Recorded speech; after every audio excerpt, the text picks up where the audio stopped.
विलंबित राति दुईटी मंदिर ठाकुर सामग्री लुटि नेले दुर्बृत्त। सन्देह दुई जन को अटक रखी पचरा उचरा करुछि पुलिस। सूचना अनुसार बालेश्वर जिला बस्ता थाना दरड़ा स्थित उमा महेश्वर मंदिर एवं कुंढे स्थित जगन्नाथ मंदिर गतकाली विलंबित राति लुट करिसेंति दुर्बृत्त। लुट होइतबा सामग्रीर मूल्य आनुमानिक 3 लाख टंकारु अधिक हेबो बोली जଣା पड़िछि।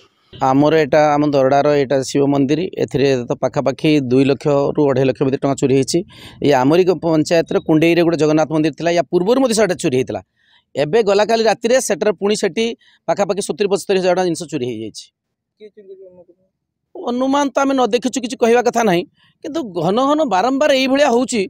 आमर गोटे कोकुआ भय सब लोक मन सृष्टि हेलानी जे आमे एठी गाँव रे आउ रही पारिबु कि नाही। एठी निकट अतीत रे एठी 4-5टा दुकान चोरी हला, एठी बैटरी चोरी हला, एठी तारिणी मंदिर एठी अछि जे सेथि चोरी हला एवं हाटरू एठू कंटिन्यूअस चोरी करुचंती। चोर टीमटा गोटे एते सक्रिय होईछि एवं एते तार साहस बढ़ी जाइछि से लोक माने लोकंको पाखरे आउ किछि उत्तर नाही। यार सूचना पाई बस्ता पुलिस प्राथमिक तदंत करी 2 जन को अटक रखी पचरा उचरा करुछि। बारंबार मंदिररू एभली भाबे चोरी होउतले मध्य पुलिस एहार सुराग पाई पारु नाही। एथिपई पुलिस एक टीम गठन करी रातिरे पेट्रोलिंग करिवा पई लोके दाबी करिसेंती। पुलिस किंतु आमे ऑलरेडी इन्फॉर्म करिछु, पुलिस ता इन्वेस्टिगेशन करूछि, किंतु प्रैक्टिकली जेपन तमे रिजल्ट न पाउछु आ इन्वेस्टिगेशन कोन मूल्य अछि कहले जदि किछि इन्वेस्टिगेशन किछि फळ फळिला तबे तार मूल्य अछि। एटा लंबा समय धरि के प्रक्रिया चलछि। एटा आम अछि दरडा अंचल नु एठी आखपाख सब अंचल रे ए प्रकार चलछि।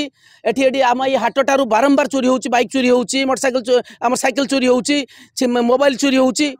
चोर एते सक्रिय अछंती से माने चोरी करिकि भी तांकर पूरा जमति शीघ्र भाबरे अछंती बोली से अनुभव करछंती। बालेश्वर बस्तारू विष्णु पदपति रिपोर्ट तीर्थक्षेत्र लाइव।